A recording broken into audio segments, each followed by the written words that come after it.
Hey everyone, my name's Jack, and today we're going to talk about solipsism. So solipsism, what is it? Solipsism is this ideology or concept that you are the only thing that exists. Your consciousness, your ego mind is the only thing that can be known to exist. I mean, you can't prove that anyone else is having their own first person experience of life. You can't prove that another person is seeing out of their own eyes. You see their body, you see their eyes, but you can't have their first person point of view, right? So some people think because it can't be proven, because all you can experientially know is the subjective reality of your own experience. And because of that, some people then claim or think that that's all there is. In the same way that when you're dreaming, the whole dream world is made up from the mind of the dreamer. It's made up as figments of your imagination appearing as dream characters or landscapes or whatever it might be, but nothing is inherently real or has its own intrinsic separateness from the dreamer. And I mean, some people believe this. I don't believe it, but I definitely have experienced it. And I want to talk a bit about it and how it's actually a bit of a dangerous ideology, and how most people fall into the trap of getting stuck in this place. Okay, so that's my kind of simple definition of solipsism. Now let's talk about how it feels. It feels like shit. Yeah, it feels like shit. I went through this a couple of years ago and it was horrible. It was absolutely horrible. Luckily it didn't last for too long, but I've met a few people who've been through the same kind of thing and experienced the same kind of mindset, and it just sucks, right? It just sucks. So what does it feel like? Usually you feel quite disassociated from your body. You'll feel a little bit spacey, like almost like you're sort of just observing everything. You're just witnessing everything, like you're watching a movie. Life's just kind of passing you by and you feel kind of numb and detached, right? A strong sense of detachment usually. There's also a feeling of nihilism or emptiness, that nothing has meaning. And then that brings us to the big one, derealization. So nothing feels real. Like you don't feel real, other people don't feel real. You feel like you're in a dream or you're in some kind of a video game or something. Like it just doesn't feel solid. Nothing feels grounded and, good. You don't feel embodied. You feel a bit disconnected from your emotions. And this can apply to a lot of things, obviously, but when it is paired with this intellectual philosophy or ideology of solipsism, shit can go sideways pretty fast, because intellectually you're thinking nothing's real. I'm just stuck in this eternal void where I'm just the only thing that exists, and just constantly trying to trick myself by manifesting in different forms so that there's some illusion of separateness when really there's just me. If you're intellectually thinking that and then in your body you're feeling disconnected and like nothing's real, maybe you're experiencing high levels of anxiety, depression, all that sort of stuff, terror, existential kind of fears, and you feel terrible.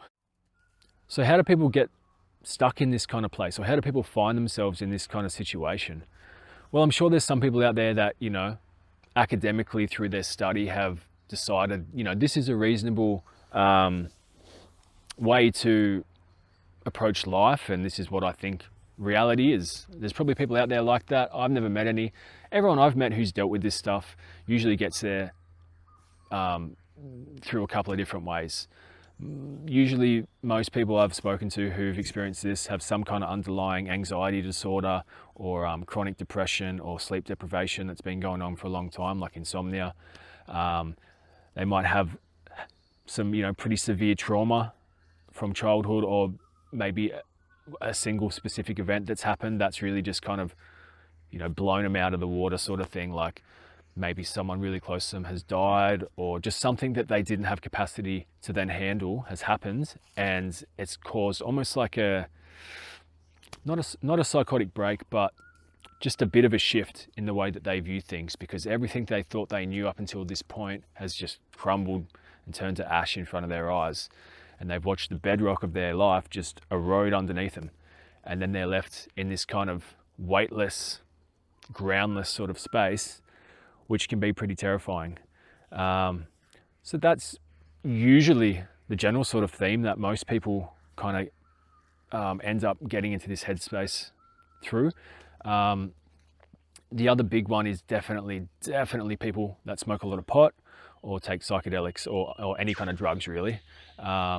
Even a lot of drinking, just anything where you're altering your state of consciousness regularly, or even just once, can shift people into a different paradigm and not necessarily a healthy paradigm, and it can cause a lot of problems.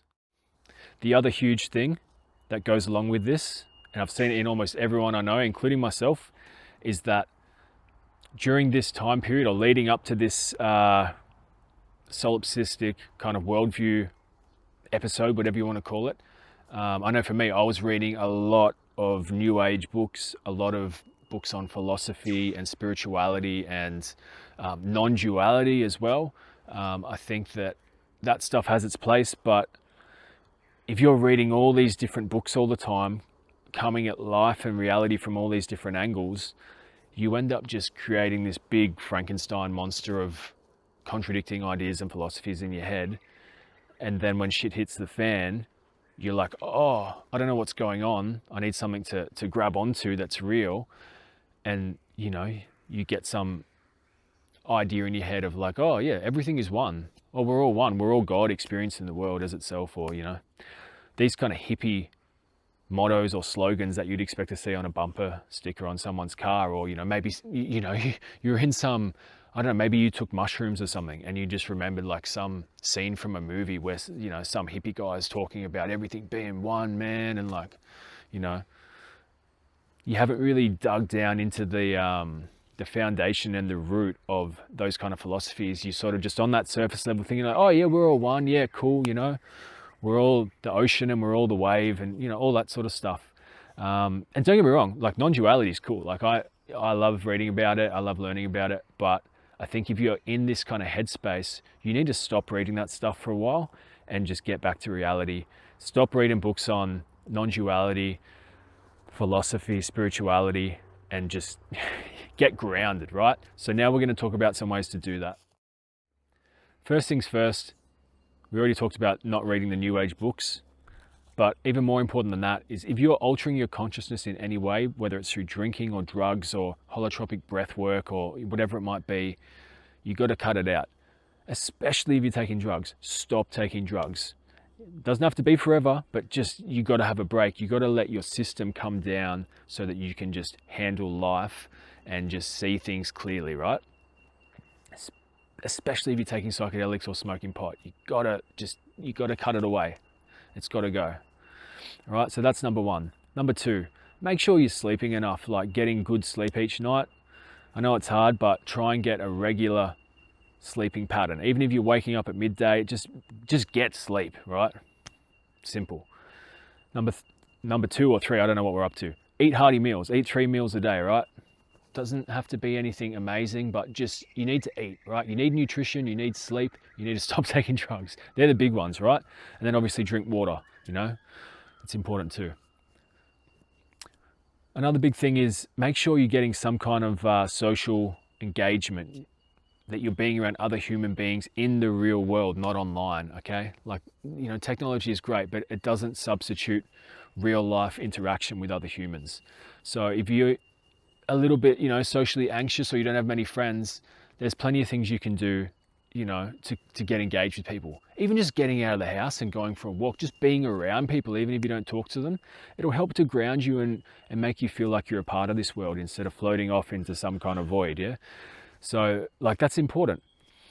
Exercise, if you can, brings you straight down into your body. You know, if you can lift weights or go for a run or go for a surf, whatever floats your boat, but you've got to do something to get out of your head and get back into your body. That's key. All right, so they're the main sort of strategies that I would recommend. And look, if you're really struggling with this, and I know how tough it can be, reach out to someone who's, you know, trained and qualified to deal with this. I know here in Australia, we have a thing where you can go to your GP and you can get 10 free sessions with a psychologist. It's called a mental health care plan. So you can go to your doctor and say, yeah, look, I'm really struggling with some things. You don't have to tell them what it is. So I'm really struggling with some stuff. And you can then get 10 free sessions with a psychologist all through Medicare, right? Other countries are going to be different, but reach out to someone. You don't have to do this alone. Plenty of people have been through this. Plenty of people have experienced it. And you know, if you really don't even feel comfortable doing that, leave a comment on this channel or reach out to me. I'm happy to chat about this. Like, I've been through it and it was rough. And that's part of the reason why I'm making this video, is that when I experienced this, at that point in time, I hadn't met many people who had experienced the same kind of thing. Now there's a bit more talk about it, but you know, this is a couple of years ago now for me, and I didn't have anyone in my life that could really understand what I was crapping on about. So yeah, like, reach out and talk to someone who's been through it, because you will get through it. And you know, you don't have some kind of full-on mental illness. You're probably experiencing derealization, depersonalization, and some distorted thinking, sure. But you know, you don't need to be paranoid about, oh, I've broken my brain, or I'm crazy, or you know, you're going to be fine. But you need to actually take control of your life and stop doing the things that led you here. And you know what they are. I don't need to tell you what they are. You know what they are. Whatever the trigger was, avoid it for a while and get back to the real world, yeah? It's way better than the void, trust me. If you like this video, please like and comment. And I'm going to be making more videos in the future about a range of topics to do with spirituality, philosophy, mental health, all the good stuff. So yeah, see you next time.